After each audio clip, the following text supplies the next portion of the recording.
Hello aspirants, welcome back again with a new video to the career path.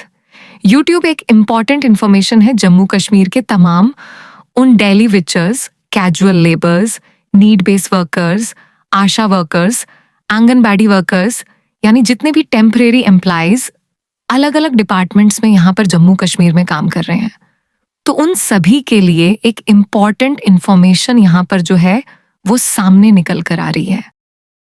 Jammu Kashmir के सभी daily wagers, ASHA workers, anganwadi workers, Jammu Kashmir के सभी casual workers, need based workers, helpers, इन सब के लिए बड़ी अपडेट है।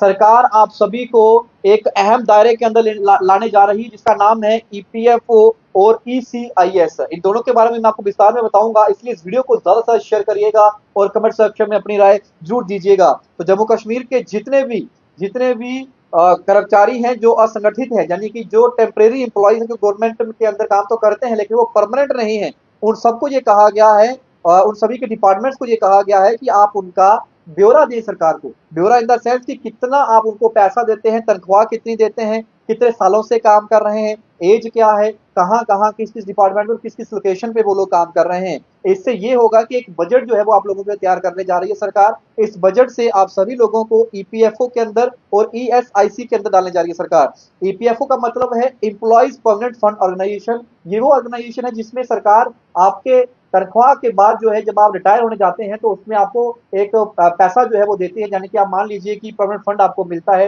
रिटायरमेंट के बाद, जैसे सरकारी मुलाजिम जो परमानेंट होते हैं उनको मिलता है। तो ये उस दायरे के अंदर आने की बात कही जा रही है। इसमें कुछ पोर्शन आपकी सैलरी से कटता है, कुछ पैसा जो है सरकार उस पैसे में डालती है। तो ऐसा ही एक ऑर्गेनाइजेशन करने जा रही है। और दूसरा है ईसीआईएस, ये है एम्प्लॉय स्टेट इंश्योरेंस कॉर्पोरेशन। इसके तहत आप लोगों को एक इंश्योरेंस दिया जाएगा, एक सोशल सिक्योरिटी रहेगी स्कीम के तहत, ताकि आपको वेरियस बेनिफिट जो है वो मिल सकें और आपके परिवार को मिल सकें। इसमें हेल्थ इंश्योरेंस रहता है, मैटरनिटी बेनिफिट्स रहते हैं, कंपनसेशन रहता है डिसेबिलिटी के लिए, अगर डेथ हो जाती है किसी भी या फिर इंजरी हो जाती है उसमें भी कंपनसेशन रहता है। तो ये सभी को इस दायरे के अंदर लाने का विचार जो है वो सरकार कर रही है। सरकार उन विभागों से 21 दिन के भीतर भीतर ब्यौरा मांग रही है जिन विभागों के अंदर ये लोग काम करते हैं। मान लीजिए पीएचई विभाग के जो डेली वेजर्स हैं उनसे ब्यौरा मांगा जाएगा, पीडीडी के अंदर है तो उनसे भी मांगा जाएगा, इरिगेशन में है उनसे भी मांगा जाएगा।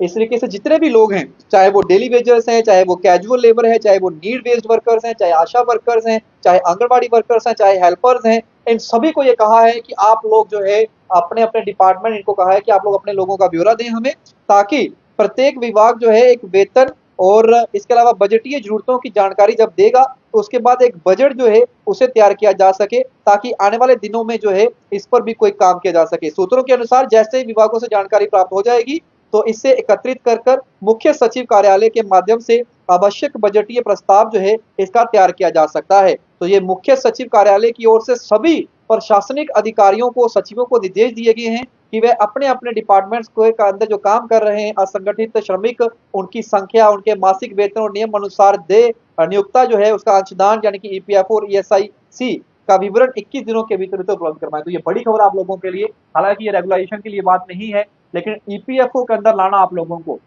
बाकी लोग जितने भी हैं जो जम्मू कश्मीर के अंदर परमानेंट नहीं है, आप सोचिए आपकी तनख्वाह के साथ सरकार भी आपके उस खाते में पैसा डालेगी और आपको जब रिटायर होंगे तो आपको कुछ अमाउंट तो अवश्य मिलेगा जब आप घर लेके जा सकेंगे। अब ये तो सरकार का फैसला है, ये मैं नहीं कह रहा हूँ कि ये सही है कि गलत है, ये आप लोगों को तय करना है।